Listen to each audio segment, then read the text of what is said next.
Okay, so last week we learned about the blessings before the food, and we went into different categories.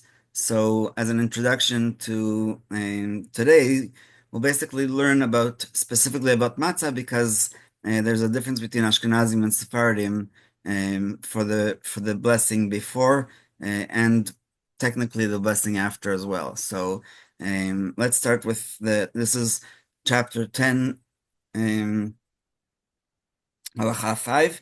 So the bracha shalachal achira, the blessing after the meal, which is called benching or birkat hamazon, yesh ba chidush.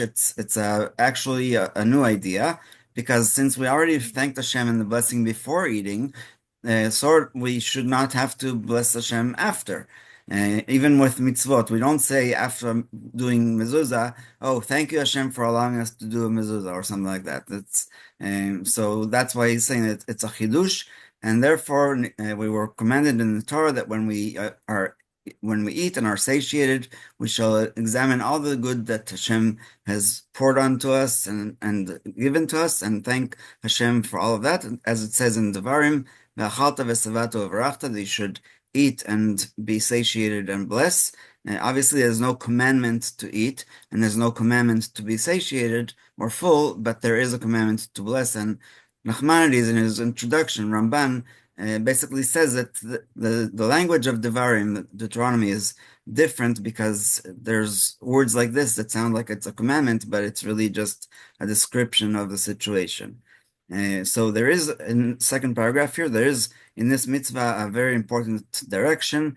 Usually when somebody is hungry, they know that they need help, and therefore they cry to Hashem. But when people are full and everything is good, they might be accepting just the minimal happiness that I have from the food, but forget Hashem completely and all the ideals that Hashem gave us, the Torah, the circumcision, the covenant between us and Hashem, and the building of the Beit Mikdash, which are the three blessings that we say that were ordained by the rabbis and have basis in the Torah. The fourth blessing was added after the Beitar victims were allowed to be buried. So he continues in the third paragraph. In order to say the full blessing after the meal, only somebody who actually ate bread, even somebody who ate from the 7 species of Israel, and including the 5 grains, gets this blessing, but the question is how much is actually necessary in order to make the blessing after. And so for bread, the minimum is zayit.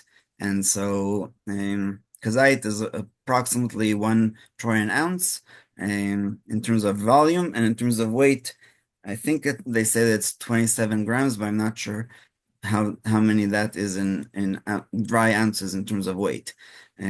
So that's the idea of matzah, of birkat hamazon. And so now let's go to the idea of matzah. So Rabbi Melamed explains the following.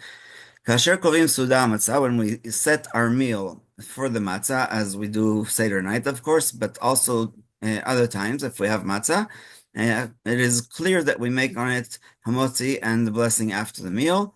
The question is, what is the proper law when we eat matzah and not as a part of the meal? So the Sephardim say that the blessing is mezonot, and there's actually differences between Rav Mordechai Eliyahu and Rav Ovadia Yosef about when this starts. Does it start immediately the night after Pesach, or until you go forward? And so one of the suggestions is actually a whole week after in Rosh Chodesh. But so there are those who say that the blessing is mezonot, the first blessing before it, and it's similar to crackers and all kinds of other things that we said are mezonos, crackers, pretzels, cake, biscuits, and even though our matzah are also hard and not soft, then the blessing is mezonot according to this opinion. And of course, during Pesach, when the matzah is for food, even somebody who eats just a bite needs to make a motzi, wash hands, make a motzi, and then say birkat hamazon. But the rest of the year, you say mezonot.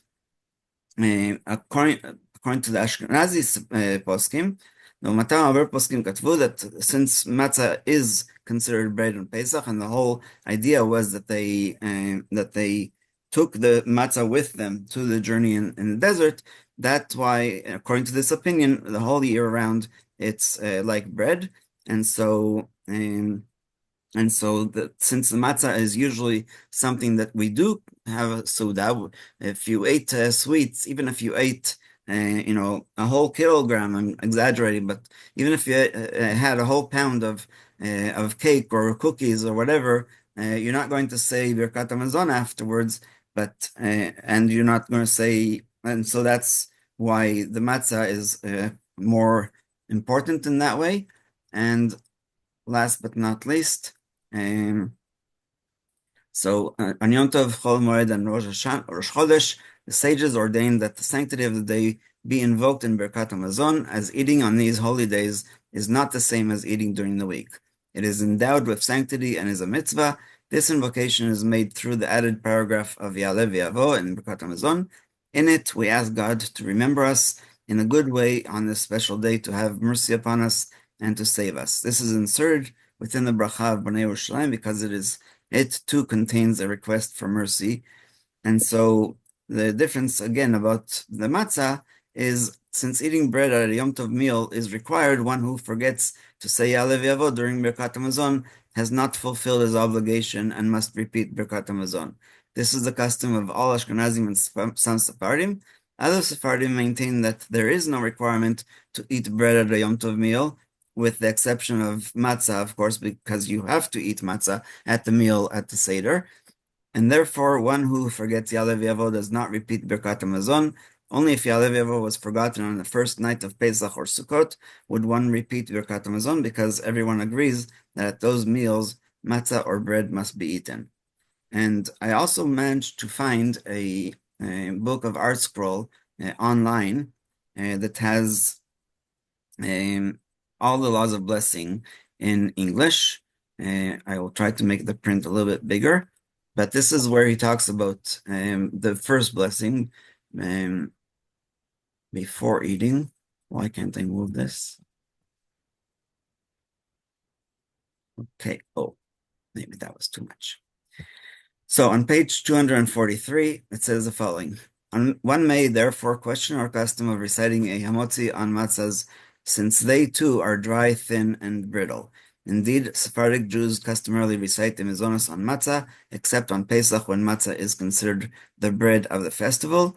And Ashkenazic Jews, like we said, however, treat matzahs as regular bread and recite a hamotzi. Poskin explained that our normal custom is to eat matzahs in place of bread, because like some people for Shal Shudas or whatever, they do have the Suda on that.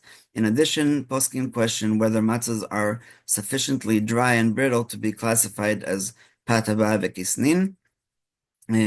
Matzah crackers, however, are made to be eaten as crackers and require only a mizonos, despite the fact that they are essentially matzahs. So today there's actually a differentiation by the people who make it, when they make it to be like a cracker, and it's other names for it is matzah shira, another name for it is egg matzah. All of these things are mizonos, and the only question, again, like we said before, about hamotzi before matzah or not during the year. And we'll stop here and open up for questions.